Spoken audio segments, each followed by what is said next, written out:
లేచి నిలబడు. ఈ అబ్బాయి మీకు ఒక 1000 రూపాయలు ఇవ్వాలనుకుంటున్నాడంట. మరి తీసుకుంటారా వచ్చి? ఈ అబ్బాయి మీకు ఒక 1000 రూపాయలు ఇవ్వాలనుకుంటున్నాడంట. తీసుకుంటారా ఎవరైనా వచ్చి? బాగా ఆలోచించి అడిగేయండి. నేను 3 అంకెలు లెక్క పెడతాను, మీరు ఆలోచించి అడిగేయాలి. 1, 2,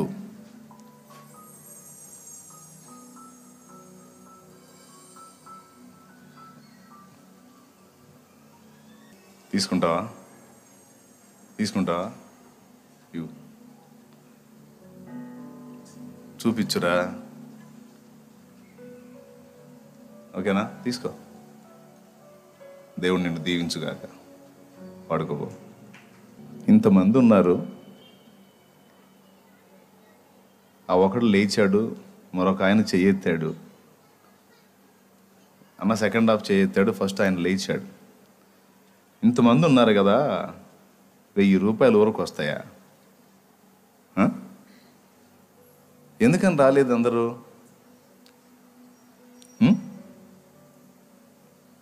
నేను అబద్ధం ఆడతానా? నిజమే కదా నేను చెబుతాను. మరి ఆ అబ్బాయి దగ్గర 1000 రూపాయలు ఉంది, వచ్చి తీసుకోండి అని నేను అన్నప్పుడు ఎందుకని మీరు రాలేదు?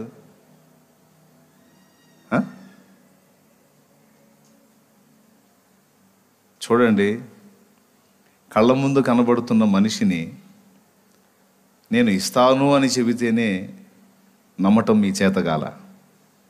ఏదో టిస్ట్ ఉంటుంది, ఏదో మెలిక ఉంటుంది. అనవసరంగా ఎందుకు ఇస్తాడు, ఊరకి ఎందుకు ఇస్తాడు? రూపాయ, 10 రూపాయల, 100 రూపాయల, 1000 రూపాయలు అయితే ఒట్టిగానే ఎందుకు ఇస్తాడు అని మీ మనసులో లాజిక్ పనిచేసింది. నేను ఎన్నోసార్లు చెప్తాను, మన తర్కాలకి భిన్నంగా ఉంటుంది విశ్వాసం అంటే అని చెప్పాను నేను. ఏదైనా ఒక అద్భుతం జరగాలి అంటే దాని గురించి మనం ప్రార్థన చేయాలన్నా, ప్రయత్నం చేయాలన్నా ఫస్ట్ లాజిక్ వెతుక్కుంటాం. ఇది ఎలా జరిగిద్ది, ఇది ఎట్లా సాధ్యమైద్ది, ఇది సంభవమేనా, ఇది సాధ్యమేనా అని 24 ప్రశ్నలు మన తలకాయలో పుడతాయి. విశ్వాసం అంటే ఏంటో తెలుసా? ఇలా లాజిక్లు వెతుక్కొని, తర్కించుకొని, ఎట్లయితే ఇది సాధ్యమే, ఎలా అయితే ఇది జరుగుతుంది అని ఏదేదో మన మనసులో అనుకొని మనం అడుగు ముందుకు వేయటం విశ్వాసం కాదు. విశ్వాసము అంటే ఆయన ఇస్తానన్నాడు, నేను దాన్ని నమ్మి అడుగు వేయటమే విశ్వాసం. ఆయన చేస్తానన్నాడు, దాన్ని నేను నమ్మి అడుగు వేయటమే విశ్వాసం. ఇంకా అందులో మళ్ళా సందేహం ఉండకూడదు. కానీ సంవత్సరాలుగా మీరు దేవుని యందు విశ్వాసం ఉంచిన, విశ్వాసాన్ని గురించి వందలాది మాటలు విన్నా, ప్రసంగాలు విన్నా, క్రియలోకి వచ్చేటప్పటికి చూసారా మీ అసలు స్వరూపం బయటపడింది. నేను చెప్పింది నిజమా కాదా?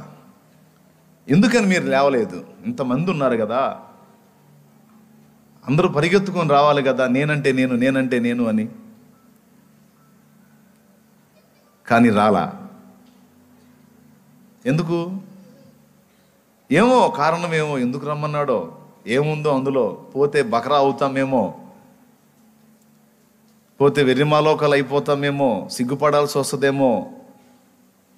కానీ అతను అలా అనుకోలేదు. ఎవరు ఏమన్నా అనుకోని, అయితే వెర్రిమాలోకం అయితే అయ్యాను, అందరిలో నవ్వుల పాలు అయితే అయ్యాను, పర్వాలేదు. కానీ దైవజనుడు మాట అన్నాడు అంటే ఖచ్చితంగా అది నెరవేర్చి తీరుతాడు అని అతడు రూఢిగా నమ్మాడు, పొందుకున్నాడు.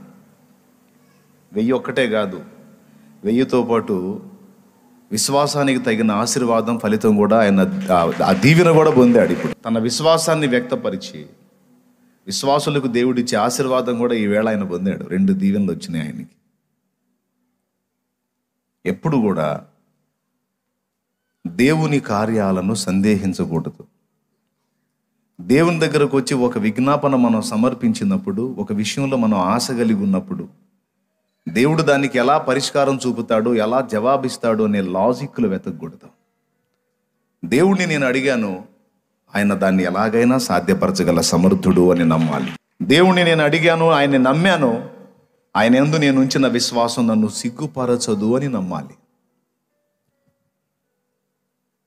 కళ్ళ ముందు కనపడుతున్న మనిషినే నమ్మలేదు మీరు, ఆయన ఏం నమ్ముతారు? ఆయన దగ్గర ఏం పొందుకుంటారు?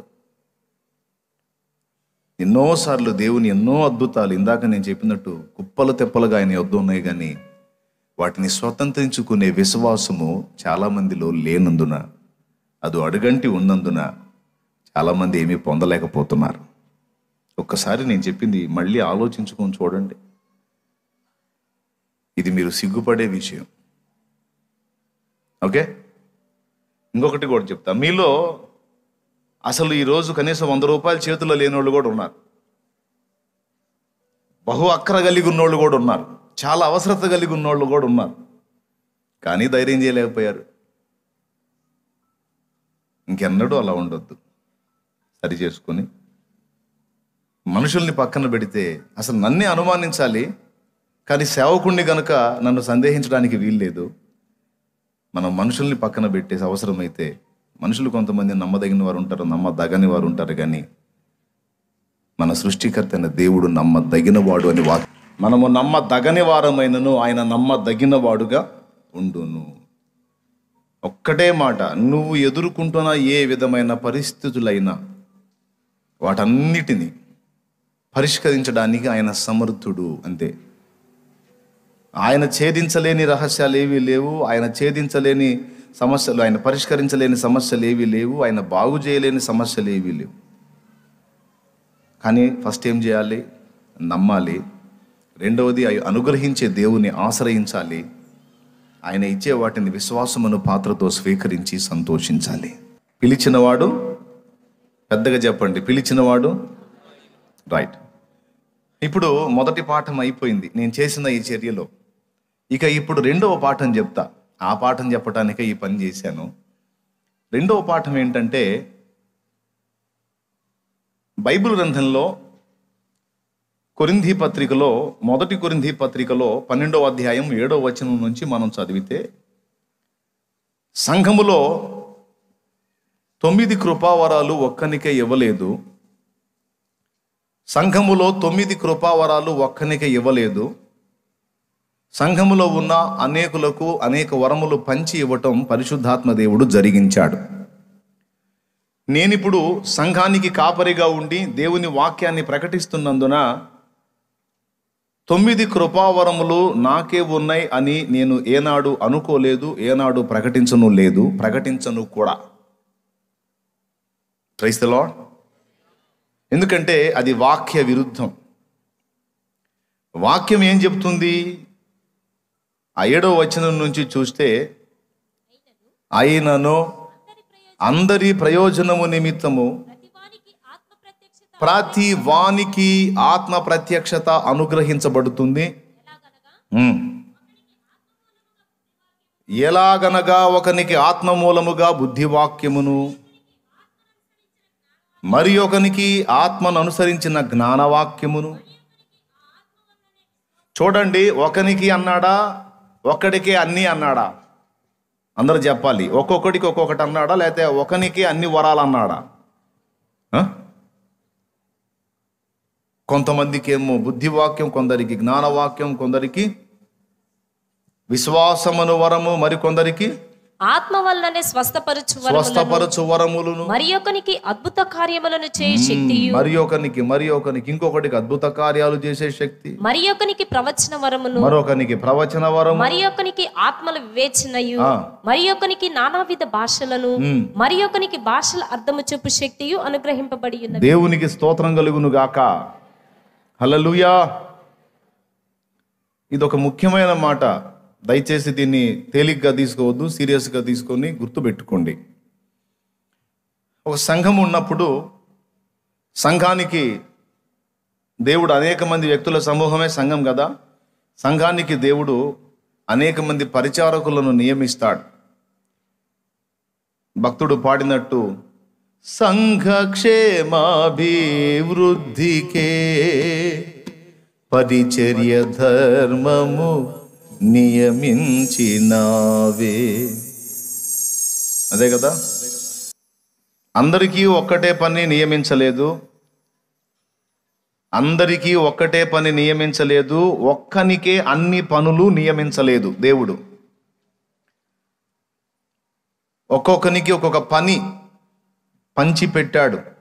అందరి ప్రయోజనము నిమిత్తము, సంఘ క్షేమాభివృద్ధి కొరకు, సంఘము క్షేమంగా ఉండటానికి, అభివృద్ధి చెందడానికి, అందరికీ ప్రయోజనము కలుగునట్లు సంఘములో కొందరికి బుద్ధి వాక్యం ఇచ్చాడు, కొందరికి జ్ఞానవాక్యం ఇచ్చాడు, కొంతమందికి విశ్వాసం ఇచ్చాడు, కొంతమందికి స్వస్థపరచు కృప వరములను ఇచ్చాడు. స్వస్థతా వరం ఒక్కటే అన్నిటికీ పనికిరాదట.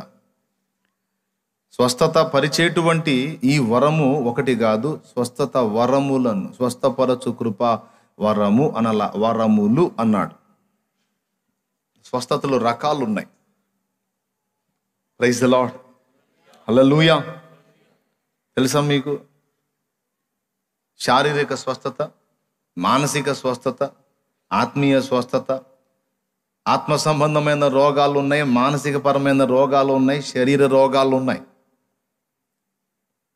కాబట్టి స్వస్థతా వరం కలిగినోడు అన్ని రోగాలకు మందు ఇవ్వలేడు, అన్ని రోగాలను స్వస్థపరచలేడు. ఈ రోగాల్లో కూడా కొన్ని రోగాల మీద కొంతమందికి ప్రత్యేకంగా దేవుడు పవర్ ఇస్తాడు, అధికారం ఇస్తాడు. అర్థమైందా? అలా కొంతమందికి స్వస్థపరచు వరములు అన్నాడు, వరము అనలా, వరములు అన్నాడు. అవునా? తర్వాత ఏమన్నాడు? ప్రవచన వరము, తర్వాత అద్భుత కార్యములు చేయు శక్తి. సంఘములోనే ఒక్కొక్కడు ఉంటాడు, అతని విశ్వాస బలం తీవ్రంగా ఉంటుంది. దేవుడు వాని ద్వారా అద్భుత కార్యాలు కూడా మనకు చూపించే అవకాశం ఉంది.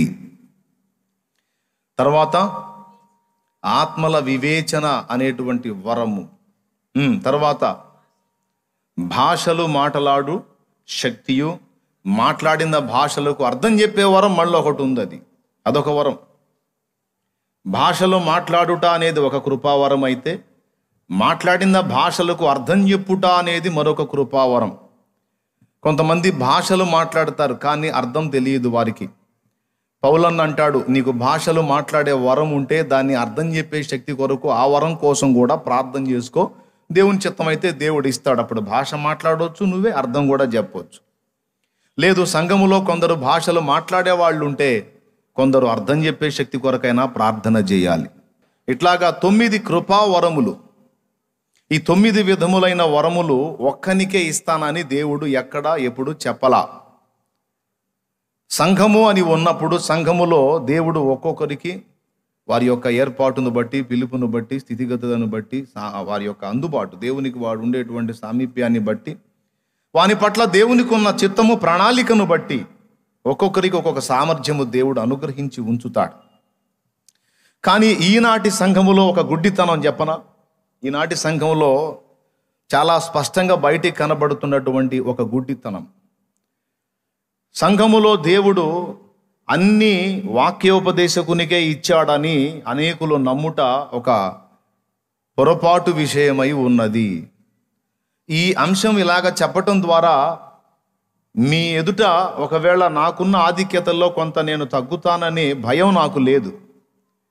నాకు మీ ఆధిక్యత అవసరం లేదు, కానీ సత్యం కావాలి, న్యాయంగా మాట్లాడాలి, వాస్తవం మాట్లాడాలి, అబద్ధాలు మాట్లాడకూడదు, లేని వాటిని ఉన్నట్టుగా చూపించడానికి ప్రయత్నము చెయ్యకూడదు. ప్రతి స్థానిక సంఘంలో దేవుడు క్షేమాన్ని కలిగించడానికి, అభివృద్ధి కలిగించడానికి, అందరికీ ప్రయోజనం కలిగించడానికి సంఘములో ఉన్న వ్యక్తులలో కొంతమందిని దేవుడు ప్రత్యేకపరుచుకొని వాళ్ళకి కొన్ని ప్రభావాలు లేక, శక్తులు లేక వరములను ఇస్తాడు అనేది కొరింథీ పత్రిక మనకిస్తున్నటువంటి పాఠం. ఇప్పుడు సంఘము అంటే భక్తుల సమూహము. మరి సంఘములో మెయిన్ పాత్రగా ఉండేది ఎవరంటే అధ్యక్షుడు లేక కాపరి. అంటే నేను అనుకుందాం, ఇప్పుడు నేను ఒక్కడే ఇవన్నిటినీ కలిగి ఉన్నానా? ఇవన్నీ నాకు ఒక్కడికే ఇస్తాడా? లేకపోతే సంఘములో ఇతర వ్యక్తుల గురించి కూడా ఇది మాట్లాడుతున్నాడా? ఈ సంగతి సంఘం మర్చిపోయింది. సంఘం అసలు దీన్ని పట్టించుకోవటమే లేదు. ఈ సంఘమే కాదు, అసలు ఏ సంఘం పట్టించుకోవటంలా. ఇది మరొక గుడ్డితనం ఉన్నటువంటి మరొక సంగతి. మొట్టమొదటిది ఏంటంటే, సంఘము అన్నీ నా దగ్గరే ఉన్నాయి అనుకుని ప్రతి దానికి నా వైపే చూస్తుంది. ఇది మొదటి గుడ్డితనం. రెండవది ఏంటంటే, సంఘములో ఉన్నటువంటి వ్యక్తులలో కొంతమందికి దేవుడు ఆ కృపా వరములను ఇస్తాడన్న సంగతి కూడా సంఘం గుర్తించట్లేదు. అసలు ఆ అనుభవమే సంఘానికి తెలియదు. సంఘం అంటే ఎలా అయిపోయిందంటే, అన్నిటికీ ఒకటే, వన్ మెన్ ఆర్మీ, ఒక్కడే, అన్నిటికీ ఒక్కడే, ఏది చేయాలన్నా వాడే. ఇది రైట్ కాదు, అపోస్తలిక క్రమము కాదు, శుద్ధ తప్పు నడక ఇది. నేను ఇక్కడే కాదు, ఏ సంఘం ఎలాగున్నా అది తప్పుడు నడకలోనే ఉంది. దేవునికి స్తోత్రం కలుగును గాక. హల్లెలూయా. మరి అపోస్తలిక క్రమం ఏంటి? ఇప్పుడు అపోస్తలులు ఉన్నారు. అపోస్తలులు అన్నీ చేయగలిగారా? ఇప్పుడు ఉదాహరణకి పేతురు అపోస్తలుడా కాదా? అపోస్తలులని ప్రభువే వాళ్ళకి పేరు పెట్టాడు కదా. కానీ పేతురు చేయలేనివి కొన్ని పౌలు చేశాడు. సంఘానికి సిద్ధాంతపరమైన పునాదులను చాలా వరకు దేవుడు పౌలు ద్వారానే వేయించాడు. అడపాదడపా కొన్నింటిని యోహాను ద్వారాను, యాకోబు ద్వారాను, పేతురు ద్వారాను, మరికొంతమంది భక్తుల ద్వారా వేయించాడు. ఈ విషయంలో మనం ఆలోచించుకుంటే పౌలుకి దేవుడు ప్రత్యేకమైన ఆధిక్యత ఇచ్చినట్టు మనకు కనపడుతుంది. Praise the lord. తర్వాత యూదులకు సువార్త చెప్పడానికి స్పెషల్గా పేతుర్ని దేవుడు బలంగా వాడుకున్నాడు. అన్యజనులకు సువార్త చేయడానికి పౌలును దేవుడు బలంగా వాడుకున్నాడు. రెండు పనులకు ఒక్కడనే వాడుకోలేదు.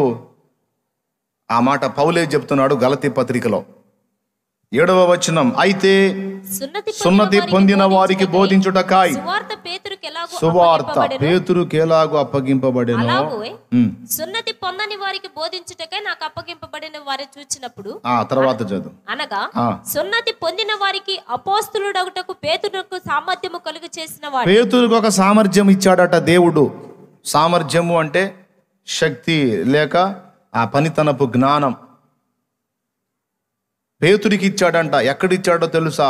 సున్నతి పొందిన వారికంటే యూదులకు సువార్త చెప్పడానికి స్పెషల్ అభిషేకం పొందిన వాడట పేతురు. దేవునికి స్తోత్రం కలుగును గాక. అలాగే అన్యజనులకు సువార్త చెప్పడానికి నాకు ఆయనే అభిషేకం ఇచ్చాడు, సామర్థ్యం ఇచ్చాడు అన్నాడు. మొత్తం సంఘంలోనే ఉన్నారు, అందరూ సంఘంలో సభ్యులే. కానీ ఆ ఉన్న సభ్యులలోనే ఒకడు యూదులకు బోధించేవాడైతే ఒకడు అన్యులకు బోధించేవాడు. ఒకడు స్వస్థపరచు వరం కలిగిన వాడైతే ఒకడు బుద్ధి జ్ఞానముల వాక్య పరిజ్ఞానం కలిగిన వాడు. ఒకడు అద్భుత కార్యములు చేయ శక్తి గలవాడైతే మరొకడు ఆత్మల వివేచన కలిగిన వాడు. ఏది భ్రష్టాత్మో, ఏది భ్రమపరచు ఆత్మో, ఏది దేవుని పరిశుద్ధాత్మో వివేచించి చెప్పగలిగినటువంటి ప్రభావం ఒకనికి ఇచ్చాడు. ఒకనికి భాషల వరం ఇస్తే ఆ సంఘములోనే మరికొంతమందికి భాషలకు అర్థం చెప్పే శక్తిని ఇచ్చాడు. ఇట్లాగా సంఘము అనగా మీరు, మీతో పాటు నేను, మనందరము కలిసి సంఘము. ఏ పొద్దు వచ్చి కూర్చొని హాజరేయించుకొని వెళ్ళిపోవటం అనేది కరెక్ట్ కాదు. సంఘములో నేను సభ్యుడను, సభ్యురాలను, క్రీస్తు శరీరములో నేను కూడా ఒక అంగమును, అవయవమును గనుక దేవుడు అనుగ్రహించే వరములలో ఏదైనా దేవుడు నాకు ఇచ్చినట్లు నేను ప్రార్థన చేయాలి.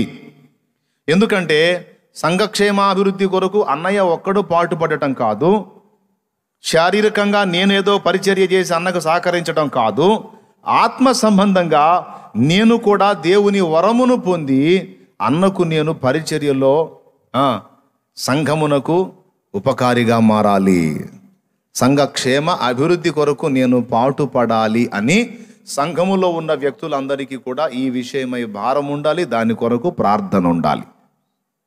అన్నింటికీ ఒకడికి వెళ్ళే చూడటం కాకుండా ఇప్పుడు నేను మీకు వాక్యం బోధించా, అది బుద్ధి వాక్యమో జ్ఞానవాక్యమో, ఒక్కొక్క రోజు ఒక్కొక్క విధమైన ఉపదేశం నేను చేయాల్సి వచ్చింది. నా ఎదుటికి వచ్చి నాకు అందుబాటులోకి వచ్చే వాళ్ళ వయస్సును బట్టి నేను బోధ చేయాలి. అప్పుడే క్రొత్తగా దేవుని సహవాసంలోకి వచ్చే వాళ్ళకి నేను లోతైన అంశం బోధిస్తే వాళ్ళకి ఎక్కదు గనక ఆత్మ నడిపింపులో వాళ్ళకు అర్థమయ్యే పరిభాషలో సింపుల్గా నేను వర్తమానం ఇవ్వాలి. అదే టైంలో అదే విధంగా సీనియర్స్ నా ముందుకు వచ్చినప్పుడు, ఇప్పటికే ఆత్మీయ జ్ఞానం పొంది ఎదిగి పరిపక్వతకు వచ్చిన వాళ్ళకి నేను క్రొత్త వాళ్ళకు బోధించే బోధ చేస్తే వాళ్ళకి అంత ఎదుగుదల ఉండదు, ఇబ్బంది పడతారు. కాబట్టి ఆ ఏజ్ వాళ్ళు నా ముందుకు వచ్చినప్పుడు వాళ్ళకి తగిన ఉపదేశం నేను చేయాలి. అట్లా ఏ వయస్సు వారికి తగ్గ బోధ వాళ్ళకి నేను చేయాలి. సో నేను వాక్య పరిచర్య చేస్తున్నా. రెండవది ప్రార్థన వాక్య సేవ, రెండు నేను చేస్తున్నా. ఇప్పుడు రెండు నేను చేస్తున్నప్పుడు స్వస్థపరిచే వరము కొరకు ప్రార్థన చేసి ఆ గిఫ్ట్ ఒకడు పొందిన వాడు లైన్లో ఉంటే నేను చెప్పాలి ఏమనో తెలుసా? స్వస్థత కొరకు ప్రార్థనా సహాయం మీకు కావాలంటే అదుగో అతడు చేస్తాడు, అతని యొద్ద మీరు ప్రార్థన చేయించుకోండి, మీకు దేవుడు కార్యం చేయొచ్చు. లేదా సంఘ పెద్దలు ఎవరైతే ఉన్నారో ఆ సంఘ పెద్దలలో కొందరిని సిద్ధపరిచి ఇదిగో వారు మీకు అందుబాటులోకి వచ్చారు, వారు మీ మీద చేతుల నుంచి నూనె రాసి ప్రార్థించుట ద్వారా విశ్వాస సహితమైన ప్రార్థన మీకు స్వస్థత కలిగిస్తుంది అని నేను చెప్పడానికి కొంతమంది వ్యక్తులు సిద్ధపడి ఉండాలి. విచిత్రం ఏంటంటే అందరూ ప్రసంగికుల్లాగానే తయారు కావాలి, ఇదేనేమో మెయిన్ అనుకుంటున్నారు. ప్రసంగం అవసరమే, కానీ దాంతోపాటు ఎక్కడెక్కడ ఏ వరం అవసరమో దేవుడు నిర్ణయిస్తాడు. అందరూ ఉపదేశం నేర్చుకోవటం మంచిదే, అందరికీ వాక్య పరిజ్ఞానం ఉండటం మంచిదే. ఎందుకంటే భోజన బల్లల దగ్గర సేవా పరిచర్య చేసినటువంటి స్టెఫను, ఫిలిప్పు వీళ్లకు సైతం వాక్య పరిజ్ఞానం ఉంది. కానీ అది కలిగి ఉండి కూడా వాళ్ళు భోజనపు బల్ల దగ్గర పరిచర్య చేశారు. అట్లాగా నీవు మామూలు పరిచారకుడు అయినా నీకు వాక్య పరిజ్ఞానం ఉండటం మంచిది. అయితే దానితో పాటు విడిగా ఒక వరమును నువ్వు దేవుని దగ్గర నుండి పొందుకొని సంఘ క్షేమాభివృద్ధి కొరకు వాడబట్టానికి నిన్ను నువ్వు సిద్ధపరచుకోవాలి, దేవునికి అందుబాటులోకి అప్పగించుకోవాలి. ఆనాటి కొరింథీ సంఘంలో అలాంటి వాళ్ళు ఉన్నారట. ఆనాటి అపోస్తలిక సహవాసంలో అలాంటి వాళ్ళు ఉన్నారు. అన్నిటికీ ఒకడే కాదు, అంబుల పొదిలో బాణాలు దేవుడు సిద్ధపరచుకున్నట్టు అర్థమైందా? దేవుని అంబుల పొదిలో బాణాలలాగా ఒక్కొక్కరికి ఒక్కొక్క పవర్ ఇచ్చి ఆయన అంబుల పొదిలో పెట్టాడు. ఎవరు? మన ప్రభు. ఎక్కడ ఎవడు ఏ సమయంలో ఎలా అవసరమో ఆ పర్సన్ని తీస్తాడు, తన ధనస్సును సంధించి వదులుతాడు, ఆ వ్యక్తి వెళ్ళి లక్ష్యాన్ని ఛేదిస్తాడు.